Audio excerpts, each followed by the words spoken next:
sort of fooled into thinking this monodimensional thing. Reputation is not just trust, right? And that reputation was really the unique thing that communications could do and was the attribute for companies that could be competitive advantage for them in the marketplace. In the technology industry, this is the next shift. This is the next cataclysmic sort of big boom.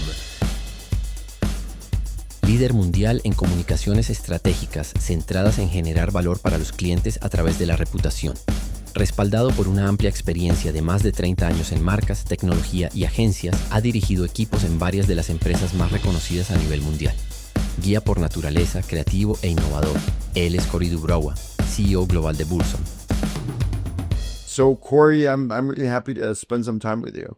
Un placer. Yeah, un placer. For me too. You're great pleasure. Your Spanish is getting. At some point in your career, you when you were in Nike, you had some dealings with Latin America, right? Yeah, I was on a leadership team for 2 years, and the task was actually really specific. Nike was unraveling all of its joint ventures across the region to take back ownership of the brand. So we would literally take these 2 or 3 week trips to Brazil, Argentina, Chile, Peru, Ecuador, Panama, Mexico, and the idea was to essentially sort of reassert the Nike brand in each of those. And it was happening at the same time that Nike acquired the rights to the Brazilian national football team too. And so we were setting up a sports marketing office in Rio at the same time that we were establishing a commercial office in São Paulo. So, and you're dealing with the confederación, which is a whole different kind of a thing. It's like religion in that country. So this was a fascinating 2 years, but I was lucky. I mean, we all got tutors. And so for me, having grown up in Los Angeles, my best friend was second generation Mexican, the Garcia family, and his abuela and abuela lived in the house with them. And so they called me Güerito. Wow. From the time I knew who the Garcias were, and abuela kind of told me very early that like I was welcome to eat with them, but I had to learn Spanish. I had to be able to speak at the family dinner table. So for me, it comes and goes. I wish I used it more often. I can hear, I speak like a child, but I can hear much better, but you have to use it. You have to be in the region. Yeah, so yeah. For me, it's very welcome to be back. I mean, Mexico's a place I've been coming and going from since my dad taught me to surf. He was a school teacher in Los Angeles. And so he had summers off. So he would like pack up the VW microbus with the surfboards and we would go down Baja California all the way to Todos Santos every summer. And we would camp on beaches, and that's how I learned to surf. So for me, it's great to be back. It just feels very comfortable. It's very interesting because when I look at your life history, when I look at your time at Google, I followed your career when you were at Google, obviously Starbucks, Nike. It seems like everything led to this point, October, right? I think mid 2023 when you took leadership of Burson, right? Summer of 23, yeah. And at that point, it was BCW. So when Mark Reed talked to me about the role, it was a peer role to Ana Maria DeSalvo, who was the CEO of Hill and Knowlton. And 3 months into that journey, Mark took the two of us aside and was like, "We're going to be merging the firms." So my first real year of managing Burson is in 2025 because we spent pretty much the entirety of 2024 taking the two firms and making one firm from them. So, which is, a fascinating endeavor in and of itself. But yeah, for me, this feels like, finally the job that I thought I was signing up for in 23 is now manifesting in 25. So good. I don't think there's that many people that start in a job and in your position and 3 months in they're merging and then taking control of the entire operation. I think that's something that you either bring somebody totally fresh or you have to have somebody who's really an insider within the company. You weren't either or. Was that a challenge? Huge challenge. But I mean, I think that it gave me, Mark really afforded me and WPP afforded me the opportunity to try my theory of the case about agencies. Because for the 15 years that I was a client at Starbucks and Salesforce and then Google, I mean, we had worked with many agencies during that period of time. And some of those relationships felt quite tactical. And some felt strategic. And so my theory of the case coming into the BCW role was really how do we build a firm that can be more of a strategic partner to our clients, where we can really be focused on the biggest business problems that they have that require communication to help to solve. So that's what got me excited about coming. And I think the merger just it was an even bigger palette, I guess, to paint on in that regard. So it feels, when I visit Mexico and I have the chance to meet with some of our CEO's clients here, whether it's Coca-Cola or FEMSA or Amazon or Nestle, you get a sense both of how the teams are working today with our clients, but also whether this theory that I was carrying with me, how it's playing out, how it's manifesting. Does it hold water enough? Yeah, and it's still a work in progress, but the theory that I had came from meeting Harold Burson personally. So there's a comms leadership body that's based in the U.S., but it's a global body. It's called the Arthur Page Society. And I was now Page. They've rebranded to Page. So I was on the board of Page for 5 years, and I've been a member now, I think, since like the late 2000s. And Harold spoke when he was still alive in the late 2010s. So I guess this would have been like 2018 in New York. So he was a keynote speaker at one of their events, and I got to meet him. And the thing that he and I talked about was his conviction that communicators only have the license to communicate after the business has taken the appropriate actions. So first you do things, then you talk about them.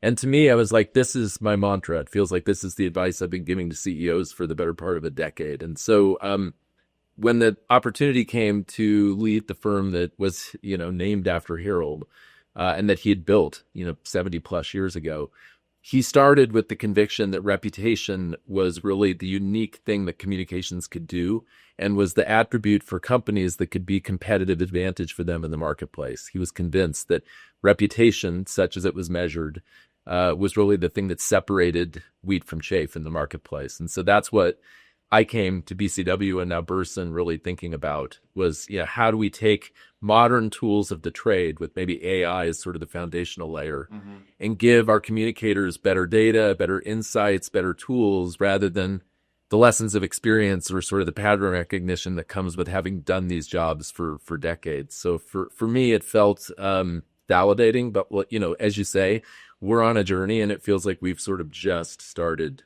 that journey as Burson. The challenge with brands today is that they're very tactical. I don't think it's necessarily something that comes from the agencies. I think agencies reflect the stress brand people and marketing people are feeling where they need to hit the result this quarter or they need to increase X or Y KPI. And I think that's the result from an excessive, in my opinion, immersion of financials into companies where they're all number driven. And well, I guess that makes talking strategically a little bit harder. And I think you're very fortunate because you still worked with Bill Gates. You worked with Larry Page directly and Sergey Brin. You worked with Schultz. And so you're one of those, old guard comms people that work with owners. Right. Founders. Yeah. You're and founders. You're working with the board or you're working with a high level CEO, but it's just not the same. It's more KPI driven. What are your thoughts on that? Well, I mean, there's no doubt that the pressures are so much closer in now. Even beyond what you're describing, which is factually true, that the quarter is really what's driving so much of the decision making. But frankly, for some of our clients, they are looking at forecasting communication that's even closer in than a quarter, right? Like they may have monthly guidance that they're giving or things of that nature. So if you're a public company and the majority of our clients are publicly traded companies, that distance has really shrunk, right? And so you don't have as much visibility, particularly in the current environment, as many headwinds as there are. I mean, when I think about even the conversations I had this week with clients, they're thinking about economic headwinds, political headwinds, competitive headwinds, employee-based headwinds, cultural and societal headwinds, just what you're facing as a CEO or as a board of directors or as a leader in a company is, it's like three-dimensional chess coming at you with an incredible amount of speed, and it's very close in. So you're right. The pressures mean that sometimes the solutions feel like they're solutions for this week rather than solutions for this year or solutions for, an extended period of time. But as you say, I was lucky to work with founders who, for them, their company was almost like a child or a part of their extended family. And so, someone who for me was very instrumental was Howard Schultz at Starbucks. I mean, I feel like I turned to the Howard playbook on a routine basis because it was like going back to graduate school, the graduate school of Starbucks. And so much of what he talked about was building a brand for the long term. That, we're doing something that theoretically should be timeless rather than should be time bound, to the quarter or to the month or to the year that we're in. And I think that manifests sometimes in decision making. It manifests sometimes in behavior. More often than not, I think it manifests in values and the way that companies sort of establish values, live to those values, or don't live to those values, and the way that reputation plays a role in sort of the outcropping of, if you're really living your values as they were expressed when, you were first founded, then reputation should be by theory, and sometimes in practice, the output of that. And so that's, I think, where our clients need the most counsel. But yeah, it's clear that, 2025, just like the years before it, it feels like the distance is shrinking every day between, the decision, the communication, and the output. Yeah, and it sort of perpetuates itself since if you want a tactical team that's really close in terms of KPIs and dimensions and reporting, the hiring is going to reflect that need. So you have more executive, more tactical, more operation, more operators, more than strategic thinkers. So it seems to me that we should take a look at that and try to have a little bit more balance. You always need operators within your team, especially in branding and marketing.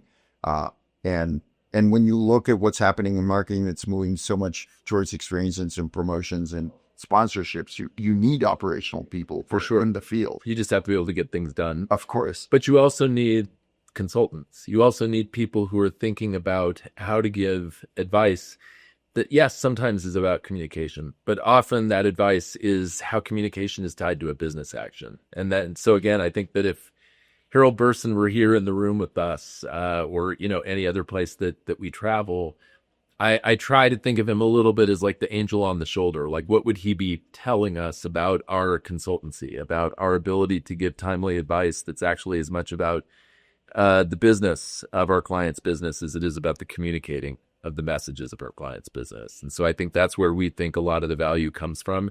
So it has to be in balance. You have to have people who can be operators and get things done. We have to be able to demonstrate that value daily to clients. But part of how you demonstrate that value is the advice that you give that sometimes doesn't turn up until like 6 to 12 months down the road. Or maybe is not as popular, right? Sure. I mean, often isn't as popular. Yes. I mean, that was certainly the case for the 15 years that I was in-house as a client. Sometimes you're the only dissenting voice in the room, or sometimes you're the one whose job it is to go to the boss and let that person know that, today wasn't their best day on camera, or, here's the way that it can improve. So yeah, but I think you have to have the courage of your conviction to do what we do for a living. Has that ever landed you in the hot seat? Oh, multiple times. But, I think you just sort of take it on faith that that's part of the job. And again, we were talking off camera, but I'm a coach's kid. So, to me, I sort of grew up with, in this case, my dad, a parent whose thought process was always, how do we get better? So each practice was about how we get better. Each game was about how we get better. And he used to counsel, it's not really about wins and losses. I mean, that theoretically is a great output of doing many things correctly. Oh, it's a monodimensional way of looking at it. Yeah, it's one measure. Yeah, it's just one measure. But I think the way that he would have thought about it is the team improving as a team throughout the season? Is the game plan better? Is our execution better? Is our skill base better? Are we collaborating better? It's an 11-person sport, soccer is. So, I think that because that was his way of thinking about it, and he was constantly in tinkering mode. So you didn't hear a lot of attaboys. What you heard was more like the unpopular voice of like, you need to work more on your left foot. Or, hey, you're a midi, so you're box to box. That means literally you have to be running more of the game than any other player on the field. That's, I think, rubbed off on me a little bit in terms of the way that I think about how my role is as a consultant with CEOs or C-suite or even my team. It's a coaching role. How do we coach ourselves to get better? And do you think, what are your thoughts on this mono-dimensional tendency of companies at looking just one metric. Either that could be sales or whatever you want, whatever you choose. For that matter, governments do the same, as unemployment rules everything. Or wins and losses at the polls, right? That becomes the defining measure of, whether you were successful or not successful. I mean, look, we live in the world, right? So there's no denying that some of that monodimensional character to the world is just the world we live in right now. So winning and losing is one way of sort of thinking about the work that you do. But again, it's that's not how we think at Burson. That's not how I coach the team. I just was too influenced by my father. So I really want to see us improving. I want to see us sort of striving for new ways that we can add value for clients. I want to see us, trying new things and sometimes failing. There's a lot of learning and failure. And so my dad's thing was always like, I just want to see you guys making different mistakes. It's okay. It's okay to make mistakes, but you should be making different ones because that tells me that you're learning. So at various stops along my career path at Google, we used to have a thing we would do in my team meetings called fail files. And it was the idea of essentially convincing people around the table to tell stories of things that they had worked on that failed, as a way to both normalize the fact that sometimes you win and sometimes you don't, but also that some of the best learning comes from failure. So I think if we can convince our teams and our clients that, there is valor in the effort and that there's even more to be valued in the learning that comes from that, then we're probably getting somewhere. What are your thoughts on the insertion of AI and the promotion of the idea of companies need to be more tactical and have more operators? Because AI in a way facilitates that, makes everything faster, but also more tactical. I'm not sure AI here is here to promote the idea of strategy. It's more like, what am I going to receive today? What are your thoughts? So at Google, Sundar Pichai, my boss there, the current CEO, Sundar used to talk all the time about how, in his view, AI was one of the more foundational shifts that we were ever going to see as humankind. That, in his view, it was more important than fire. It was more important than electricity. And at the time, I just didn't have the context for that. I mean, I had been around a version of AI. When I worked at Microsoft years ago, they were calling it machine learning. So there's always been in computing for the last 20-some years a notion that machines could learn and could become agentic. That's a word that sort of popped up in the last, 6 months or so. But that theoretically, that learning could be translated into agents that would give you, as the user, more ability for an agent to do things on your behalf based on having studied, the way that you work or the environment that you're in or pattern recognition. And so for Sundar, AI was this cataclysmic shift that was going to happen. And certainly for Google, for Microsoft, for OpenAI, for many now in the technology industry, this is the next shift. This is the next cataclysmic sort of big boom that's happening in the same way that, the internet was, in the same way that the mobile revolution was. This is the next version of that. And so I don't think of it as strategic or tactical. I just think of it as another big platform shift that we're going through. And, we're living through it in real time. So maybe just like it was with the internet, where we had websites devoted to potted plants on film all day, or during the mobile revolution, where literally people were trying to figure out, sort of with the first instances of mobile devices before there were smartphones, how do I use this in a way that's actually helpful as opposed to just gives me another task to do during the day. I do think that what we're witnessing with AI is just a completely different set of tools that give you the ability to do different things. And we've probably been fooled into thinking that generative AI is AI, right? Like that ChatGPT is sort of the end all be all of what AI will do. And it's not. It's absolutely not. In fact, when I was at Google, one of the first use cases that I had ever seen of AI was actually on Android phones and in the cameras. So computational photography has been with us for many years. AI was a huge part of computational photography. And it's why when you compare Android photos to iPhone photos and you see more granularity, better composition. They can do more things now with Android in terms of like an image, you can erase parts of it or things like that. That's all computational photography, which is AI. It's machine learning. So to me, I just think of it as like a different tool set that we can use. And so I think less of generative AI, and which, we're using is fun. There are a lot of things that you can do now with generative AI that cut out steps, make work more efficient, give you insight you didn't have.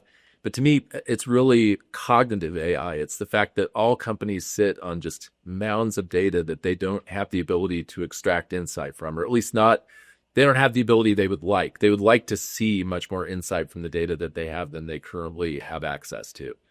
So for me, cognitive AI is really the more useful tool for our communications industry because it puts more tools in the hands of our consultants who can give better advice. And more importantly, the thing bosses always wanted was they wanted the predictive capabilities that AI would ultimately be able to yield, right? You can sort of lick your finger, put it up in the wind, and give the direction of travel on an issue, a crisis, a campaign, a message, whatever it might be.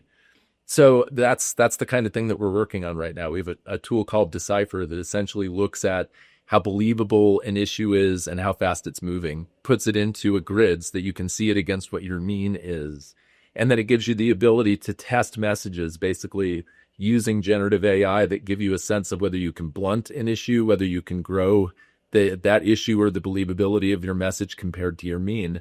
So it gives you predictive capacity that, 2-3 years ago you wouldn't have had. And to me, that was at Google the holy grail. Like, how do we get to better predictive capability? And I think the key to that lock will be AI and the tools that come from that. It's very early days, right? Like you can feel it. We're all experimenting and we're all looking for different ways to deploy the tools and what the tools might look and feel like. But I would say WPP has given us the opportunity to kind of take the theory of the case and run with it. And now clients are starting to use it. So we're amassing case studies and an idea of what's the most useful for our clients. So it's fun. For many years, communicators used to tell one another or people like you that well, I never took math because I'm a communicator, right? Like communicators don't like math, or I wasn't good at math, or whatever it is. It's all math now. And so, in communications, there is no more I don't do math, because I think AI and the data that it yields and the insight that produces means that all communicators, all marketers, all messengers, all consultants have to be much more facile and frankly, a lot more gifted in the idea of what math can do.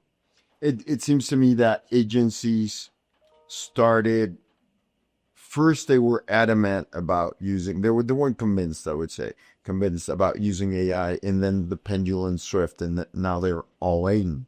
And now, it's end all be all. We have to use AI. We have to integrate it with clients. Are clients, in your perspective, following suit? Are they all in with AI? Do you still find some stragglers there that are not convinced? For sure. It's a continuum, right? I mean, you have some clients, I'll give credit where it's due. So Frank Shaw at Microsoft, who was a colleague of mine back in agency days years ago, what Frank and team are doing with, their in tech, we use the expression eating your own dog food. Are you using your own tools? And certainly for Microsoft, they're absolutely using their own tools. They're looking at agents in really interesting ways. So I give that company a lot of credit in terms of how far down the path they are with the tools they're developing, the way they're deploying them in the communications field, and experimentation, fast failure. How quickly can you do that? Frank's a great follow on LinkedIn. I highly recommend that, the viewers of this video and your podcast would follow Frank, because I think what they're doing is actually really interesting.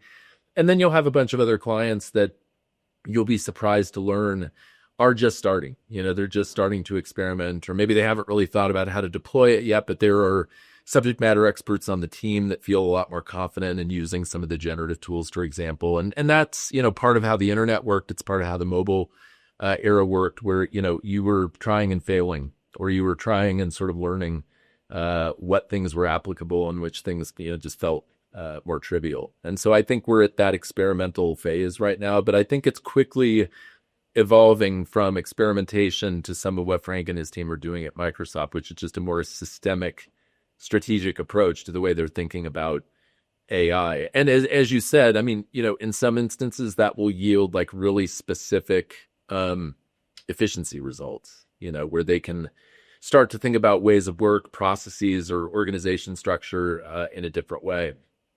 But again, I think that the smartest of the clients that we work with who are using this are thinking of it in a different way. It's not just about efficiency. It's about insights. It's about how can you help your business partners to make better business decisions that give us the ability to make better communications decisions and messaging choices.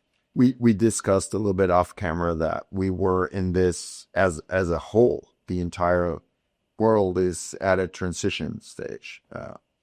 I would argue that we're at the end of what was the great idea of the Marshall Plan, and I think it's the rules-based post-World War II era. Yeah, that's the academic description of the Marshall Plan. That's the rule-based system. But that presents new challenges. If you look at what the CEO of Nike just wrote in X a couple of days ago, saying, "Well, I'm not going to build factories in the U.S. because in the end, sneakers are going to be more expensive, and it won't help the tariff situation." Of course, that's its position. But what I would assume is that this opens some great possibilities for marketing and AI and comms, because then brands are going to be global in a very different way, and they need to be ready to challenge establishment in other ways. What is your vision? Do you think there won't be just one set of plans to solve this issue? Where do you think brands are going? I think it's going to look a lot like a Rubik's Cube. The way that I sort of conceive of it is that it's you're local on a global basis, which is maybe a little it sounds like trite. HSBC slogan, right? But it's true, though. I think it has the benefit of actually being true. And that, if you think of something that probably, besides academia, most business people would have described as a world order for the past 7 decades, right? And I think what's happening is you're watching that world order shift right in front of you. And to me, some of the outputs of that shift in the world order mean that there will be localities that have much more importance in the future than they have in the past.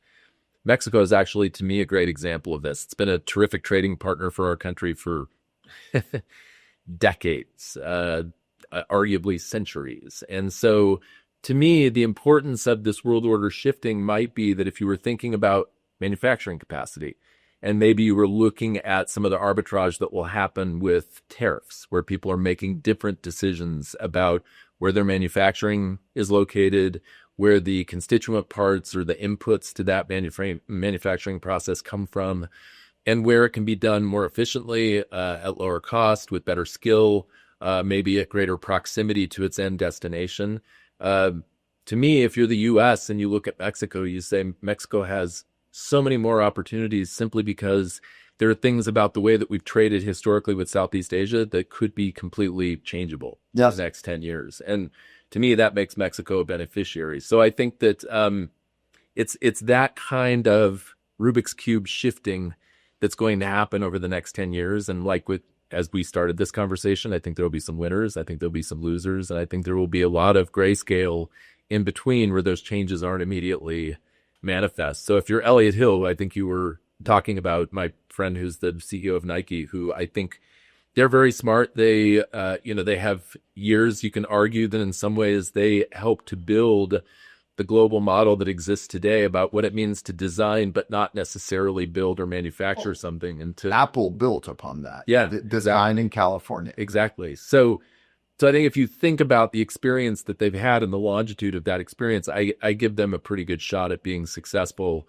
at deploying the kind of arbitrage and choices that will be needed for their shoes to remain affordable, to the designs to continue to be innovative, and ultimately to serve their customers on a global basis, not just what the U.S. customer is demanding at that point. It seems like the Anglo-Saxon alliance is being reestablished in a way, right? So the position probably Australia has versus the U.S. or Canada or UK creates, since it's being reestablished, it creates opportunities for global brands that are not as relevant as U.S. brands to have a share in different markets. Do you see a growth of European brands or Mexican brands or South African brands into the market? I think that there are a number of companies that have ambitions that are far beyond both national or even regional parameters. And I think this is going to be the key to the lock of that ambition to see, what's possible in the next decade. I mean, to me, there's some excitement in that because I think for a firm like Burson, we can be really helpful, right? In some ways, we can help companies to build reputation in markets that never knew them before, right? It's not just protect reputation. You're actually establishing building blocks based upon sort of like founding tenets of what reputation is. Reputation is not just trust, right? I think we've all been sort of fooled into thinking this monodimensional thing, you're either trusted or not trusted. And it goes so much further than that. I mean, is it an important component? Sure, but so is your financial performance. So is the quality of your leadership team. So is the quality of your goods and services, right? So is the citizenship that you deploy in all the communities that you operate in around the world, the quality of your workforce, the way that you treat your workforce. I think all of those things are sort of a pie chart, if you will, of reputation. And I think it's a little bespoke for each company. So when I think about how we can help for companies that aspire to more than just national or sort of regional growth, and they're really thinking about what it means to be a global brand, that's where we live. What, in your opinion, what are the sectors or industries that are going to be winners in the next couple of years? I mean, that's an interesting question. I don't know that my crystal ball is good enough to sort of foresee what that might look like. But technology, just because I spent so much time in that sector, comes to mind. I think that for years, the assumption was that that Silicon Valley was the hub in the world for innovation. The genesis began and ended in the Silicon Valley. And this is by no means a harbinger that it will be less important in the future. It just won't be the only place in which innovation happens, right? You will see India. You'll certainly see China. You'll see, other hotspots around the world. There's certainly when I was at Google, I spent time in Poland and I could actually see what some of our Polish colleagues were doing in the field of AI and some of what was happening with like cybersecurity, which is, for the Poles and people on that in that part of the world, a really important consideration. So I think that technology will be one of those places where the Valley will continue to be a thriving field of operation, but it won't be the only one anymore. And that's interesting to me because I think you'll start to see all the things that we love to see about free trade: more competition, perhaps lower prices, perhaps a more efficient business model, and ultimately best use case wins out. For anyone who's followed tech or loves tech or works in tech, that's the dream scenario. So could be interesting to see what happens there. What are your thoughts on tourism? The U.S. is facing probably a backlash in terms of tourism. Some are saying, or Oxford Economics is pointing out to 15% decrease in tourism to the U.S. I think that's probably just a short run. Yeah. But that obviously is just going to reflect on an increased tourism probably to Mexico or to other countries. So I think that probably, I would love to know what your thoughts in terms of tourism. Do you think tourism is going to shift? What's going to happen with tourism in Europe, which is a big deal? Do you think it's moving more towards Asia or probably South or Central America? Well, even like the Middle East, I mean, we have a number of clients in the Middle East that are tourism clients. And, certainly I was in Dubai last fall. And what I could see aside from Dubai's development as a business center is that, the Emirates and sort of that part of the world becoming more of a tourist destination. And so I think if anything, it just means that the sort of wheel of fortune will spin. It will be down to, in the same way that, all these localities, all these countries are going to have to sort of put their best foot forward from a business point of view. I think from a tourism point of view, it will be very similar, right? I mean, you'll be left to think about what are your countries or your location's best attributes, and who do you want to go, seek out as a customer. I watch a lot of soccer, a lot of football. And so I'm always amazed to kind of see, on the perimeter, what the ad boards have on them. Right. And, increasingly I will see ad boards in, Premier League play or La Liga play or, things that, Serie A play that are like states in the United States that are looking for tourism, right? Visit Texas, things of that nature. So I wouldn't count the U.S. out. But I think it's probably fair to say that they're in the current climate. It just could be that, people still want to travel, but they do it to different places than they've done before. Honestly, I think that the U.S. thing is transitional. It's just a transitional phase. Maybe on a short term. I think it's a short term. I think it's going to be probably just just this summer. I don't see it extending. Well, let's see. You have the World Cup coming in 26. You've got the Olympics coming in 28. Of course. So for sure, it's a short-term thing. Again, I just think it's a reordering of things. I'm not sure that it means that we'll have tourists going away in the long run from the U.S., but it may be that global events like that play a much bigger role. And then it comes down to, to what extent can locations, kind of take advantage of that and make the best case for themselves while people are of the mind to sort of think about visiting. And I think that in particular, the U.S. still doesn't, because it never had to, separate politics from tourism. When you look at Mexico, we've always needed to separate, safety issues or political issues from tourism and sort of encapsulate it. And that's true for Egypt, and that's true in a sense for Spain, and that's true for France. Sure. For many countries. Sure. So I think I'm good, in my opinion, I think we're going to have more sophisticated tourism to the U.S. And that's going to end up being good for the U.S. Probably not next 6 months, but after that, we're going to have more sophisticated tourism strategy. That undoubtedly true. And more sophisticated, tourists. Yeah. Consumers of experiences where I think, maybe once upon a time you went to the places that your parents went to, or you went because of geographic proximity, or you went because of a deal, or, things of that nature, like very one-to-one kind of decision-making. And it may be that in the future, tourists are as sophisticated about where they travel and the experiences that they're seeking as they are for consumer products, right? I just think that, in many respects, technology makes all the boats rise. All the availability of data, even things like AI, can definitely be much more helpful in sort of guiding, hey, Google, I have, this period of time to spend. I'm traveling with these people. We have this much budget. These are the kinds of experiences we want. Where can we find them? Like, even that tells me that we'll become more sophisticated as consumers. And that means that, tourism boards or marketers they'll have to meet that sophistication or that need. I always like to end these interviews with the same question, which is, if you would advise a 20-year-old today what to study, what would you advise them to study? What a great question. There are times where, so I'll use my experience as sort of a proxy for what I wouldn't do again.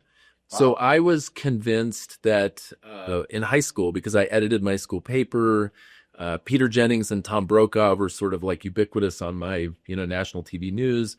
That's what I wanted to do. I wanted to be sort Corey's of like, Corner. Yeah, I wanted to be the truth arbiter. Yeah. Which is sort of a ridiculous thing for an 18-year-old to be thinking about. And so I went to university thinking that journalism was the thing to study. And it's not that I wouldn't advocate for journalism today, but I serve on my alma mater, the University of Oregon. I serve on their foundation board. So I have a fairly, I'm fortunate because I have a pretty close seat to some of the decisions that are being made at the university, especially around curriculum. What I see happening with curriculum now is sort of a, build your own adventure going on, that it's much more likely for students to be interested in multiple things. So maybe you're interested in journalism, but you also have an abiding love of science. Maybe you're really into quantum physics or something like that. And so in the future, I think there will be more of these sort of bespoke degrees where people can mix and match certain elements of a liberal arts education that are of more interest to them. If I were to go back and do it again, I think that, would I major in journalism or not? I don't know. I think I would have always written, but I might have been more given to study the things that I was really deeply passionate about. I might have tried to double major in music and anthropology or something like that. And I just would encourage students to sort of follow the thing that they love and are the most interested in.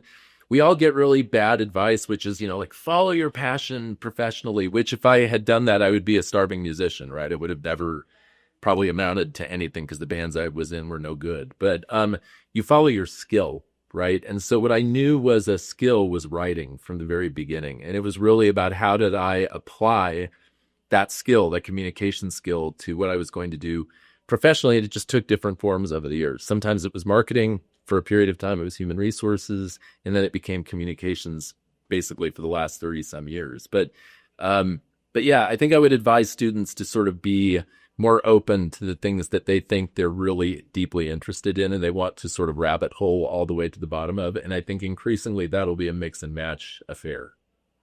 I would argue that writing as a skill is much more valuable now than 5 years ago with AI, because AI does a great job, but being able to express something in writing yourself gives you a very specific edge against somebody who can write the best prompt in the world and get a text, but in a way, it's not the same. Do you agree with that? Well, I love where you're going with this. Let me try to reframe it a little.